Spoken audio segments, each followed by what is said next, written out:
Hello, everyone, and welcome to the podcast. My name is Bree Noble, and I am here with coach, author, and speaker Kate Kayaian. And we're going to be talking about some important things for us musicians to think about when we're looking at the trajectory of our career, when it's important to pivot. How can we kind of put ourselves in the shoes of our future potential and decide whether we should go down a certain path? A lot of really juicy stuff, I think. But before we get there, Kate, I would love for you to share with our audience your journey. I know you're a classically trained musician. Like, how did you get into that? Where did you go professionally? And then how did you kind of end up where you are now? Yeah, happy to. And thanks for having me, Bree. It's always great to be here with you.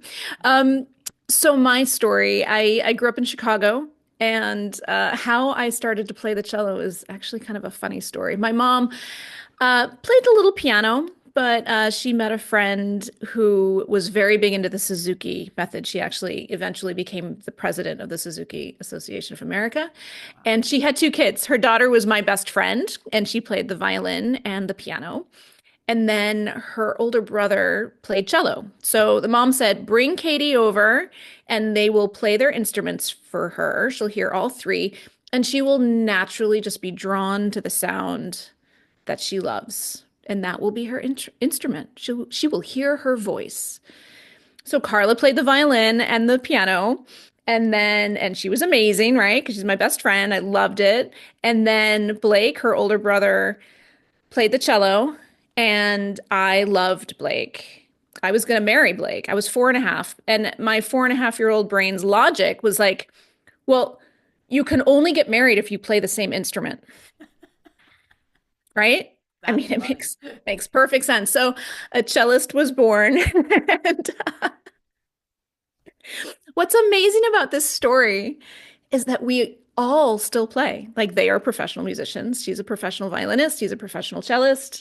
It was a professional cellist. Like to think like three kids under the age of 10 all kept with it. But But you didn't marry Blake. I did not marry Blake. No. In fact, I saw him maybe 30 years later, and I didn't even recognize him. I had this whole conversation with him, and I thought he was my cousin's husband. And my mom came up and she was like, "Oh, hey, Blake." And I was like, "What?" No idea. Yeah. Anyway, so that's how I started playing. So I had a very, the traditional, anybody who started playing an instrument at a young age, very traditional route. I did youth orchestras and chamber music, went to summer festivals and camps, and I loved it. And by the time I graduated from high school, it was all I did, it was all I loved. And I went to the New England Conservatory of Music. And then from there, I went to the New World Symphony, was lucky enough to win a spot there. And then while I was at the while I was at New World Symphony, rather, I realized that I did not want an orchestra job. Hmm. So here I am at this elite orchestral training academy, and I didn't want that life. And so when my 3 years was up, I was offered a fourth year because I hadn't won a job yet. And I was like, I'm going to go to Boston. I gave up my spot. And I went to Boston to freelance, and it was great. I had this amazing career. I had a lot of connections from my time at the New England Conservatory, and was playing with great groups. They were winning Grammys, was traveling a lot. And I want to I, jump in real quick because I oh, have yeah. one question before I forget. First of all, did you always love classical, or did you ever kind of be like, oh, I want to do, other styles? I'm just doing classical because that's kind of where you always start when it comes to an instrument. I know for me that was that way with voice, but I was always like, but I want to sing pop. And then Yeah, like, what did you not like about the symphony job? What made you decide you didn't want to do that forever? oh, yeah, that's good. But well, to start with your first question, I loved classical music. In fact, in hindsight, I thought like maybe I went into music for college because I loved classical music, not realizing that I could still love classical music without playing it. But that's a whole other, that's for later. But anyway, um no, I loved it. I always wanted to be a classical cellist, but I also, I was a normal high school kid, right? I loved rock music. Um I played in a band all through high school called Nothing Rhymes with Orange. Title of our first album was Door Hinge. I played in a goth band when I was in my 20s and 30s. Yeah, no, I've always sort of enjoyed playing other kinds of music. It was more just sort of for fun and getting together with friends and having a good time. Um, and yeah, the leader of my goth band, they suddenly wanted to go on a, US tour for months in a van, and I was like, I can't. I have a career here. And they're like, "You're giving up on your dreams, Kate. You're giving up on your dreams." I was like, "Well, I'm giving up on your dream." And then when I was, to answer your second question, when I was at New World Symphony, so again, it was a training academy, so it sort of mimicked, it was the in between point. It was in Miami Beach, Florida, which was amazing. And it was an in-between thing. So most people went after grad school and they would take auditions for orchestras when they came up. I went right after undergrad, and I just realized that I didn't love the idea of going to the same hall day after day, working with the same group of people, even if I loved them. I remember one day my stand partner, who was a friend, I adored him. But he kept taking the pencil off the stand, like scraping it against the metal, and then scribbling something in the music, and then just sort of like chucking it back on the stand. So it was like this, the scribble, scribble, cling over and over again. And I was like, I can't, I can't do it. I can't, I can't do this as a career forever.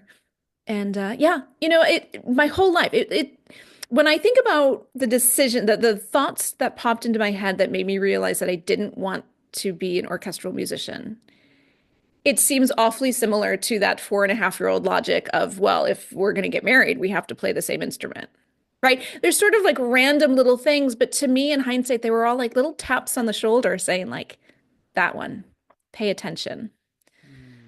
Mm. And so I've learned to really pay attention to those taps, even if they seem a little bit random. Yeah, no, and they can add up too. Like the little annoyances, it you can blow them out of proportion in your head, and maybe sometimes you need to do that because that's your exit. You need it's telling you something. So I think Well, I that's think that's exactly it, because honestly, who's going to give up a whole career because of one tiny little tiny pencil thing. annoyance, right? So I think those things, when they seem random like that, but they also seem kind of monumental, like when they grab your attention in that kind of way, often it's like I was so lucky to be in that position at the New World Symphony. And for me to say, I don't want this, like nobody did that. Nobody doesn't want that, right? It's like you've won the lottery and you want to give back the money.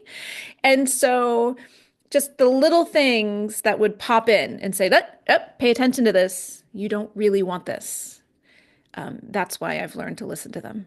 It's Yeah, I that think gut anybody instinct. that's left a job, for, if you become an entrepreneur, especially like basically kind Yeah. of what you did, is like, you're looking at it yourself from the outside, going, I should feel lucky to have this. I know other people would want this, but I Hmm. just don't think it's right for me, or I don't think it's right for me right now.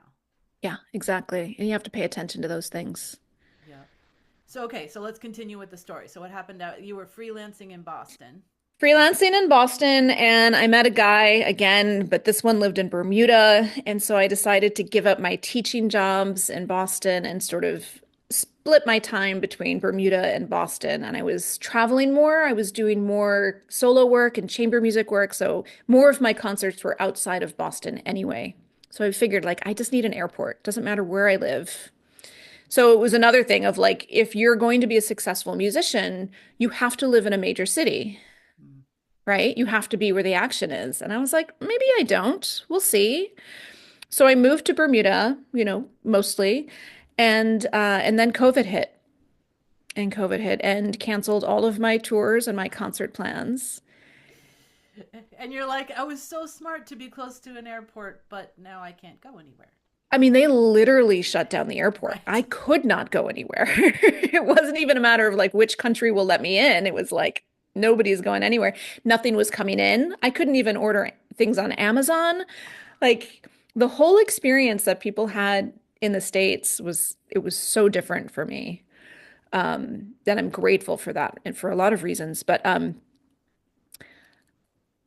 when my concert, I had a big concert tour scheduled for the whole West Coast for the middle 2 weeks in April, which of course got canceled. And I felt so much relief, Brie. Whoa. Yeah. That is not what I expected you to say. No, I was so prepared. Like, I mean, this was music I had been performing, so it wasn't like, oh yeah, good because I wasn't ready, or okay, good because I didn't have the concerts like everything was set. I was just so ready to do something different. I had been doing what I was doing for a really long time, whether it was the freelancing in Boston or traveling and doing other concerts around. I was ready for a little bit of a break and I didn't feel burnt out. That's what's interesting to me is that it wasn't a feeling of burnout of like, oh, thank God, because I need a break. I need a rest. It was, oh, good, because I didn't really want to do it. Interesting. But was Yeah. it also like scary because you didn't know what you wanted to do? Or did you have this thing in your mind of like, okay, well, now I move on to number two? Well, it was this, I had had a feeling for a while that I wanted to expand my role as a musician in some way. And I didn't really know what it was. I had taken Marie Forleo's B School, her online program, which introduced me to marketing and entrepreneurship and terms that I had never heard of, and mailing lists, and, all of these things that I had never heard of. But it didn't really relate to my world as an artist. And so I felt a disconnect there. I was trying to find a bit of a mastermind group of my own to bounce ideas off of other musicians, which was great. And then I had just joined a coaching program for musicians who wanted to expand in some way. But when I joined that program, I had no idea what I wanted to do. Hmm. I had no idea. I thought maybe I wanted to work with, cellists who were thinking about going into music to help them navigate that role.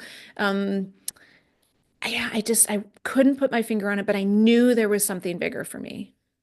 I knew it. And then COVID hit, and I saw an article in the newspaper about how summer camps were going to get canceled. And it occurred to me that summer music festivals were going to get canceled. And those are so important. Again, I was really spending a lot of time with my advanced high school students and my college students. And that time, that going to summer festivals, like that's where you meet potential teachers at the big conservatories. And that's where you make those connections. And I couldn't imagine these poor kids having to give up a whole summer of that. So I started what ended up being the first online summer music camp, the Virtual Summer Music Festival. Sorry, I don't even know the name. Virtual Summer Cello Festival. And it was a huge success. Everybody told me it would fail. Everybody told me it was a stupid idea because, like, nobody knows how to use Zoom. Nobody likes being online. The sound They is going to told be you this even terrible. during COVID, they said it was going to fail? Oh, yeah. I mean, I Oh, set up this, I mean, things shut down, what, like March 16th? Like, we right. just hit that anniversary. Yep. And I had the website up and running in 2 weeks. Wow. So this was right away. It was brand new. I was like, I have worked in admissions. I have been teaching online for 4 years because when I was traveling, I had students. Mm. So when I was with them, they would see me in person. And if I was away, they would have an online lesson on Zoom. So I was like, I know how to use Zoom. I know how to use microphones. I'm going to send everybody a microphone. I'm going to get all of the world's top cello teachers. They're all free. And they were so, I think they were grateful to have that opportunity to learn how to teach online Mm-hmm.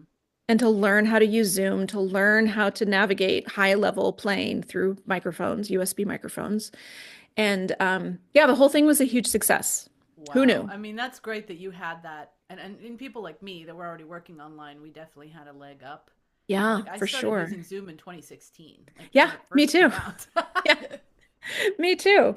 So, yeah, so it was that combination of like listening to that tap on the shoulder of festivals are going to get canceled and that's terrible and you can do something about that.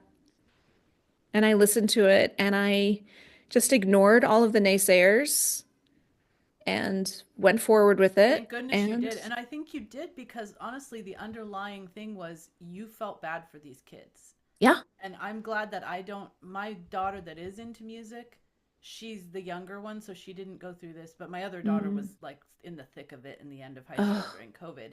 But so like if hard. it would have been this one, she would have missed out on that type of thing that it really sets you up for the future. Really sets you up, right? And so I was so happy between the festival and then the kids actually in the festival, the students asked if they could continue year round. Mm. So that turned into the Bridge online cello studio. And same thing, I would have some big conservatory teacher would come in once a month to do a master class.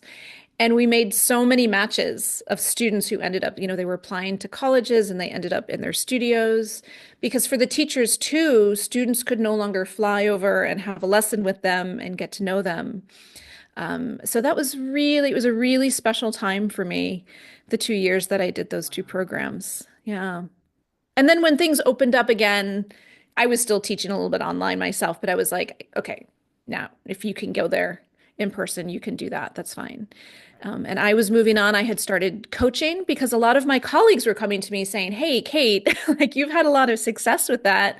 And it's really cool that you had an idea and you ran with it. Can I have an idea? Can you help me run with it? I have no clue what to do."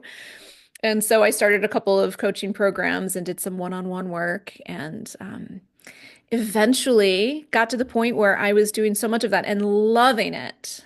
Loving it. It really, Bree, I felt like it was my calling.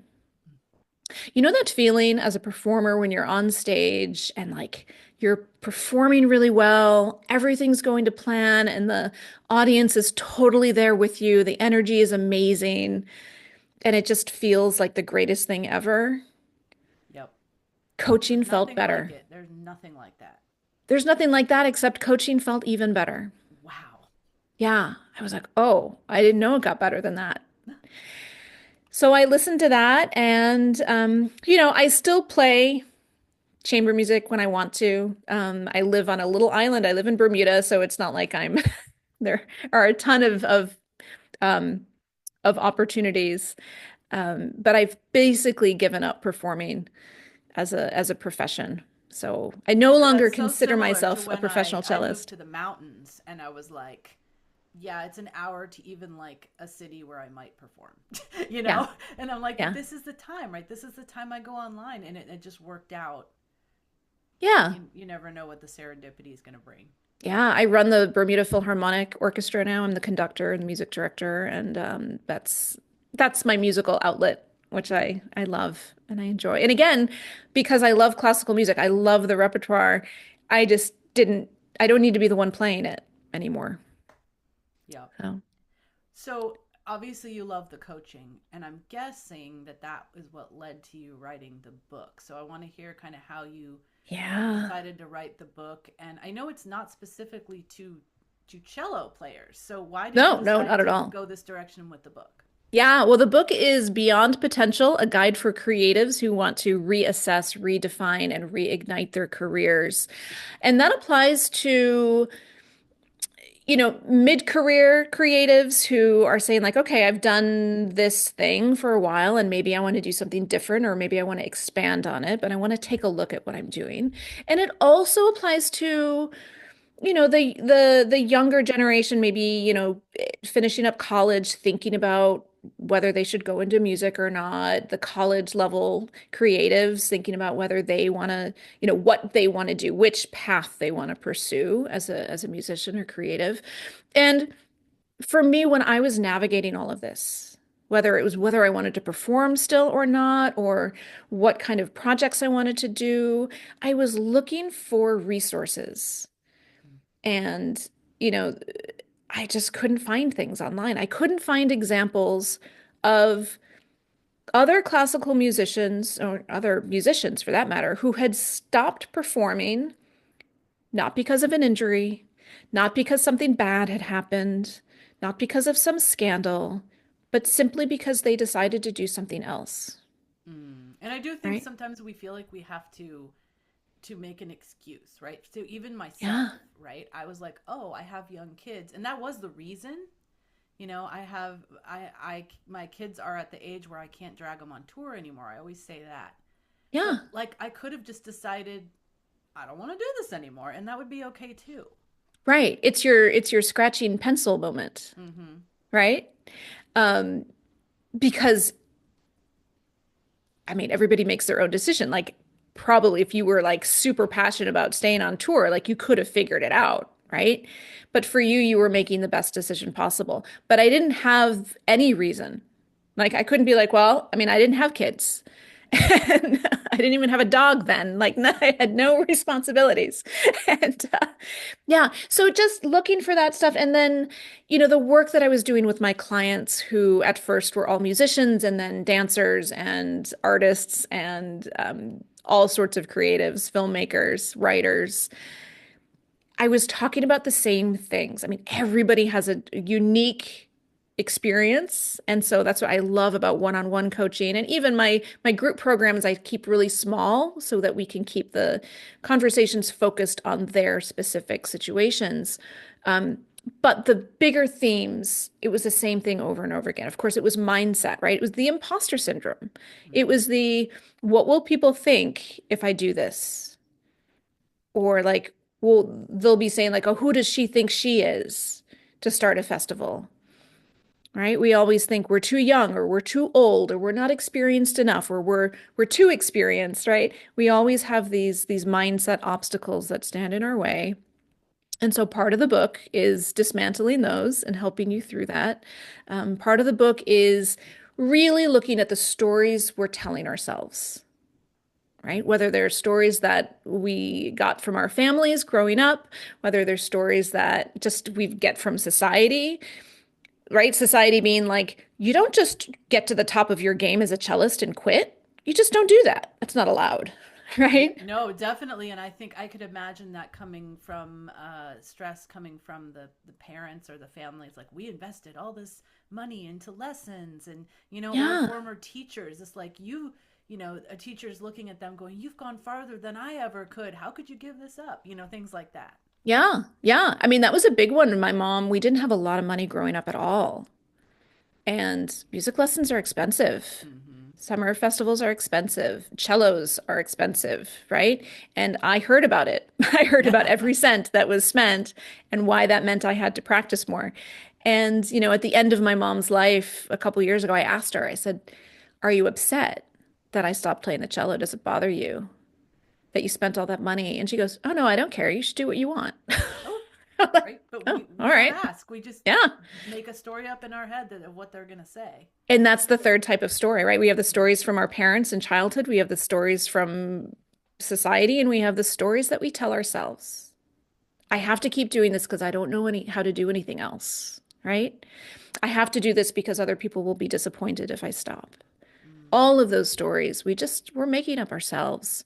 Um, And I think and we don't see that if we hadn't have done that, it wouldn't have led us to where we are now to even find the thing that we're switching to. yeah. Oh, I have zero regrets. Right. Zero regret. That's the number one question I get. Are you sorry you went into music? No. No, I wouldn't be sitting here with you right now if I hadn't, right? I wouldn't be married to my husband. I wouldn't be living in Bermuda. Nothing that I love about my life would be the way it is if I hadn't made every decision I made. Yep. So I'm grateful Yeah. for it. So yeah, That's so that's true. why I wrote the book, is to help creatives to sort of unlock what it is they want to do. And the title Beyond Potential comes from, I think, as artists, especially musicians, we're all told from a very young age, we're told by other people what our potential is. Mm. Oh, Bree, you're really talented. You've got a lot of potential. You've got the potential to really make it as this. You've got the potential to really do something with this. And then we follow those things, right? Like, oh, it feels really good. Oh, my teacher told me I had the potential to do this. And the book allows us to question those things and to go beyond what other people have told us our potential is and to figure it out for ourselves, to figure out what our ideal selves want to be doing with our lives. Well, and there's things that they can't see. Like, no one would Of said to me course. when I was growing up, "Oh, you'd be a great podcaster."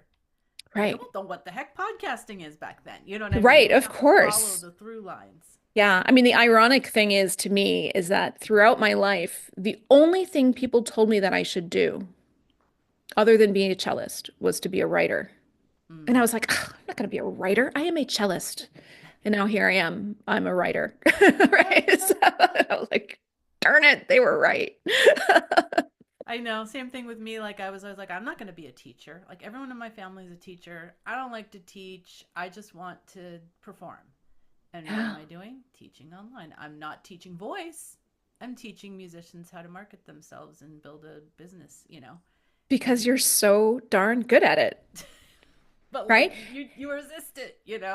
I know. Yeah, we always resist it, but eventually the things that are our greatest skills and loves and it matches up. And if we pay attention and we match it up with what people around us need, right? Like the students that I taught in my cello festival, like the clients that I'm working with now, like your students that you're helping.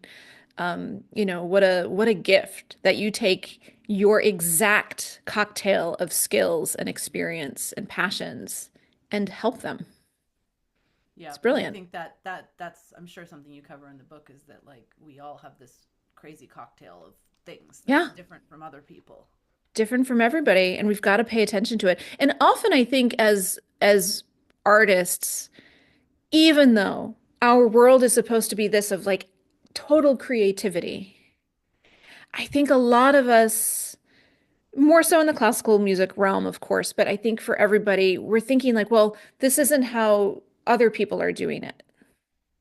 Hmm. Even if it's just like, recording an album, you're supposed to do this, and then you get this, and then you go to the studio and you need a good engineer and you do this and a good mixer. Like there are steps that you're supposed to take, and we don't always question it.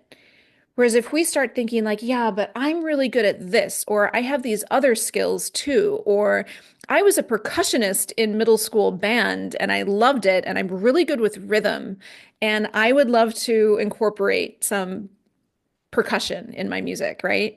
That type of thing really makes what you do so special. Hmm. Yeah, definitely.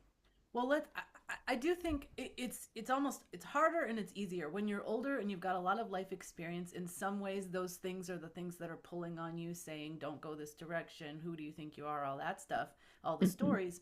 But you also have enough life experience to know that like we do need to pivot and things change. How do you approach it when you're a young person? Say like someone my daughter's age who's like 16. How do you see Hmm. your potential and try to like view it from I'm 10 years in the future, and if I look back, like I'm glad I did this, or it's just so hard. I think it's just so I have one that's 16 and one that's graduating college right now, Hmm. and it's like those Yeah. ages are just like you feel like the weight of like if I make the wrong decision, Yeah. I'm screwed. Yeah. Yeah. You know, at that age, I was just listening to this great interview between Tim Ferriss and Ev Wilson, the Mm. founder of Twitter and Medium and other things. And he made a great point of like, if you want to run a marathon, you can download a training app.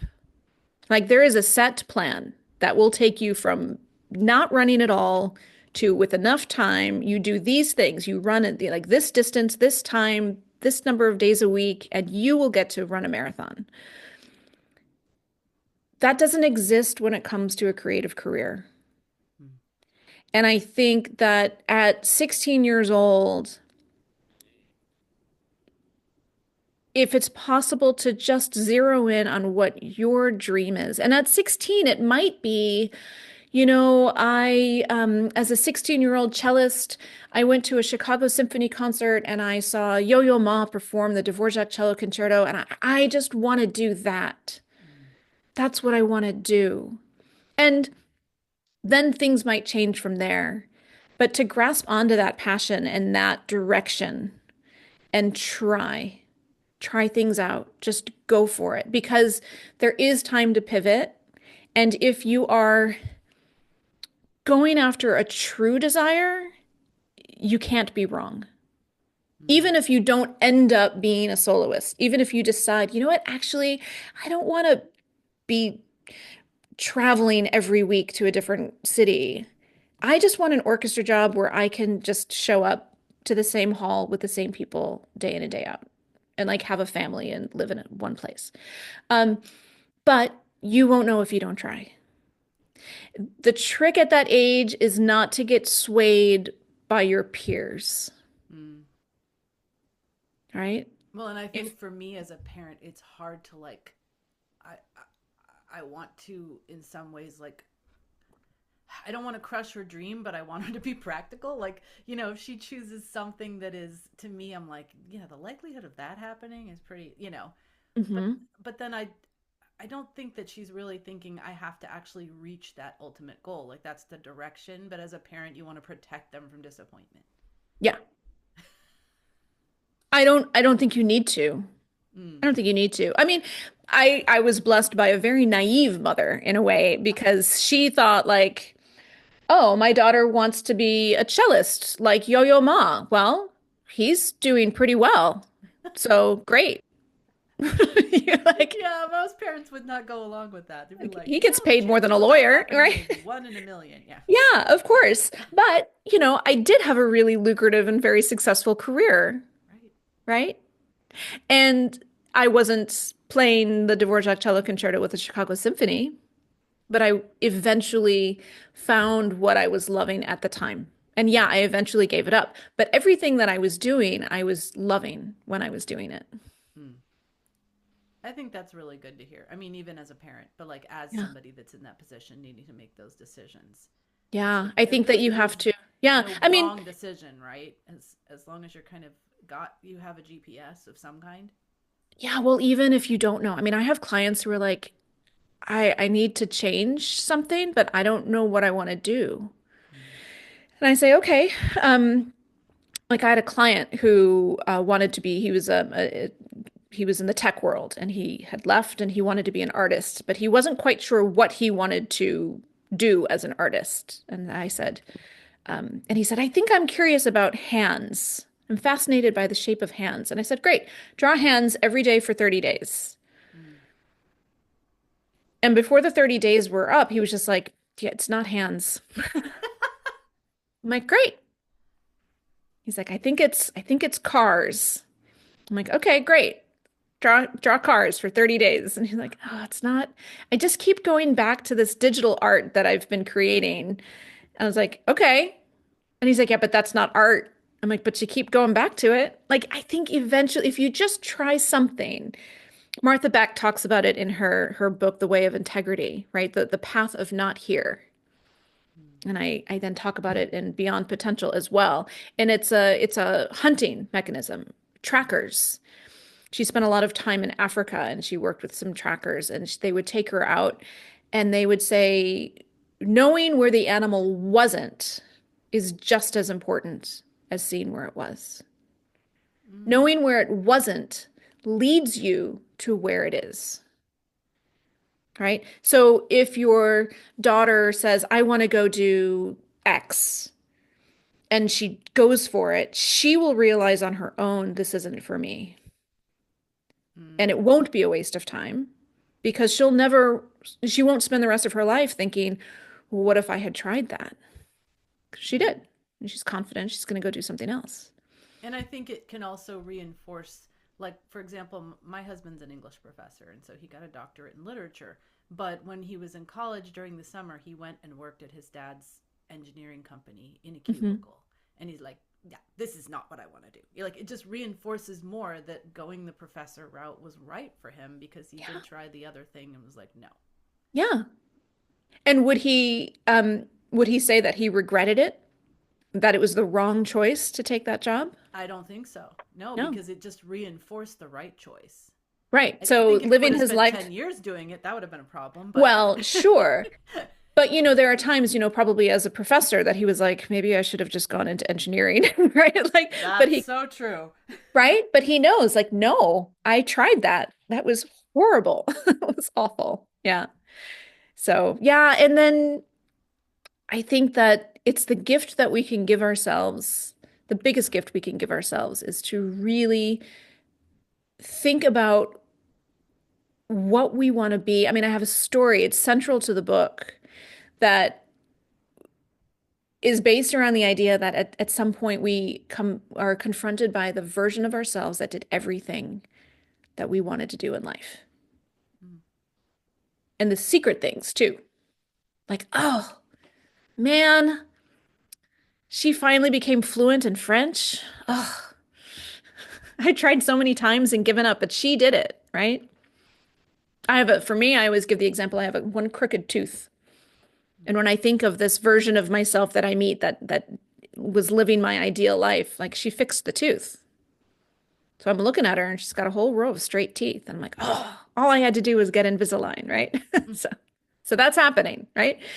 So if we can look ahead, and that might be hard to do at 16 because we're so full of idealism and thank God a little bit of naivete, right? The 16-year-old really thinks I'm going to go be Yo-Yo Ma playing Dvorak concerto with every major symphony in the world. And yeah, good for them. Go for it. Do it. Take that energy out there and find your thing. But I mean, and I don't know, I didn't try doing this at 16. You should try it with your daughter and ask her, like, if you can imagine yourself and like at a point, and maybe even at 16, at a point that like, what's the ideal version of yourself? What are you doing?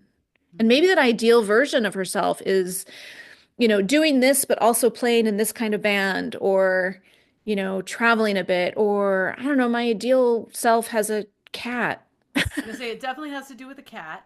Yeah, It's can we get a cat? it's See, no, I it's just like knew. 3 or 4 cats because I only let her have one cat. It's like I want to live in a van or a tiny house with my 4 cats, and I don't know what after that. Yeah. And why? Why is a big part of that question, Hmm. you know? Um, I talk about it in the book, like if you say, okay, I want to become fluent in Spanish. It's like, why? Is it because you want to do research, scientific research, or you want to do something you want to be able to like accept awards and give major talks in Spanish? Or do you want to live there and just be able to converse on a daily basis? Or do you just want to go on vacation and feel comfortable in the language? That dictates, it's the same goal, but three different whys. So if the I want to live in a tiny house with 4 or 5 cats is about being environmentally conscious, and mindful of what she's doing on the planet.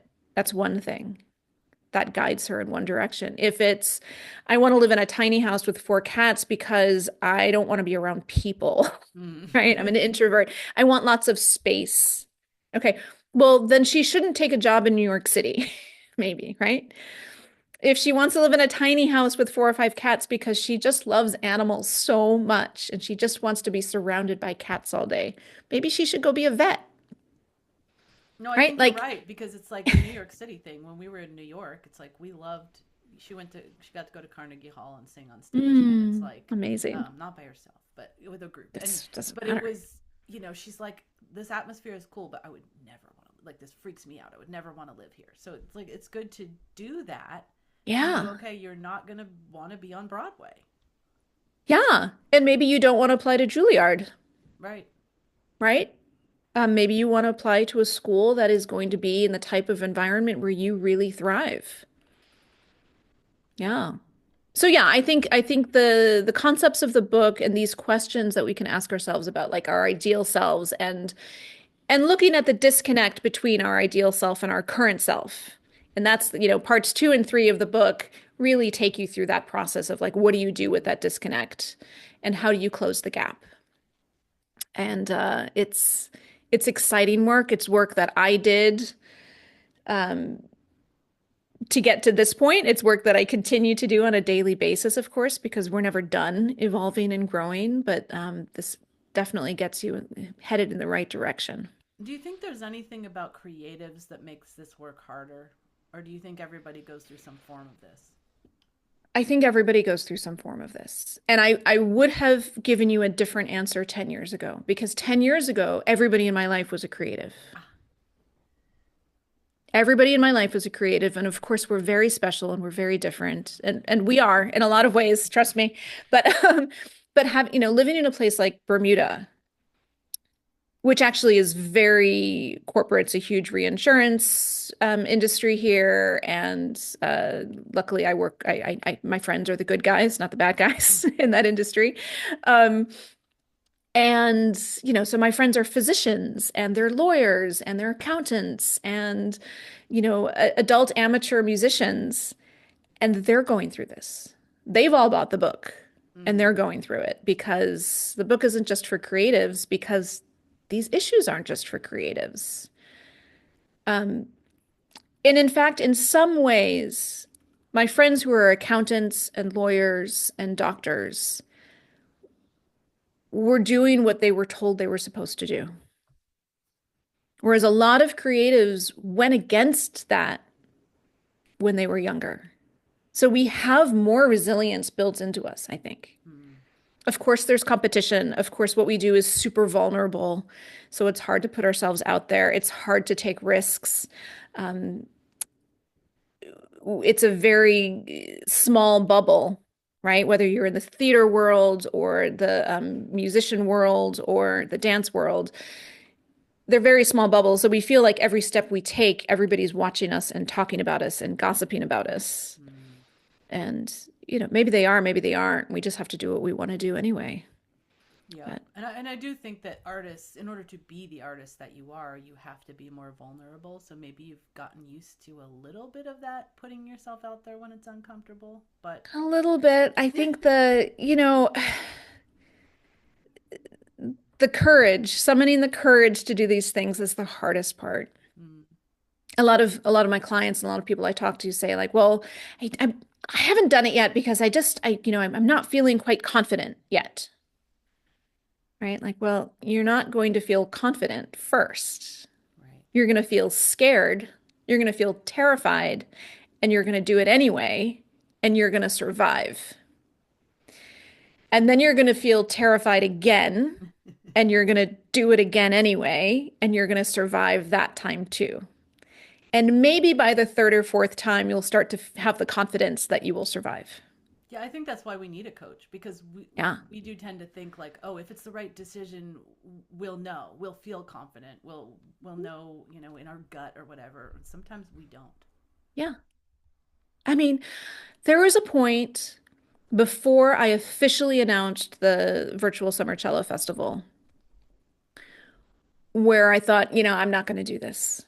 Mm, I'm not going to do this. It's too much work. What if people don't want it? What if this? What if that? And I was talking to my coach at the time and I said, yeah, I think I'm just going to pull the plug. And I don't remember what she told me. Um, she was not the type of coach to say, nope, you have to do it mm, or you're doing it. She would never say that. But I have this image in my head of me like backing down the ladder of the high dive, right? Saying like, no, no, no, not today. And she was like pushing my butt back up that ladder, like, come on, give it a shot. And I ended up doing it. And people ask me all the time, they're like, what was it that happened that made you want to pull the plug? I have no idea. mm, I can't think of a single like major setback of like, well, this person pulled out. And so, there was nothing like that. It was totally on track. I just got scared and thought about canceling the whole thing. mm. And thank God I just did it scared. I just did it scared. Yeah. Oh, I think that's a great place to end this conversation. This has been such a good back and forth conversation. I Loved have it. absolutely loved this. Let people know where they can get the book. You can get the book on Amazon.com, on barnesandnoble.com, or bookshop.org. So if you're not doing the big stores, you can head over to bookshop.org and they'll get you a copy sent to your local bookstore. Um, Hopefully libraries, you can ask your library to stock it and they will get it, and then you don't even have to pay for it, and I will still get a book purchased. Um, but I think it's a really great book. I'm super proud of it. And you can also head to my website, katekayaian.com. I won't spell that for you. We'll put it in the show notes, right? And Yes. and you can get some additional free resources there, both just random helpful things for creatives and things directly related to the book are on there. Mm, awesome. Thank you so much. This has been such a wonderful conversation. I've really appreciated the candor and, the willingness to almost do like little mini coaching on here. So thank you so much. Always. Thank you so much. I've loved talking with you today.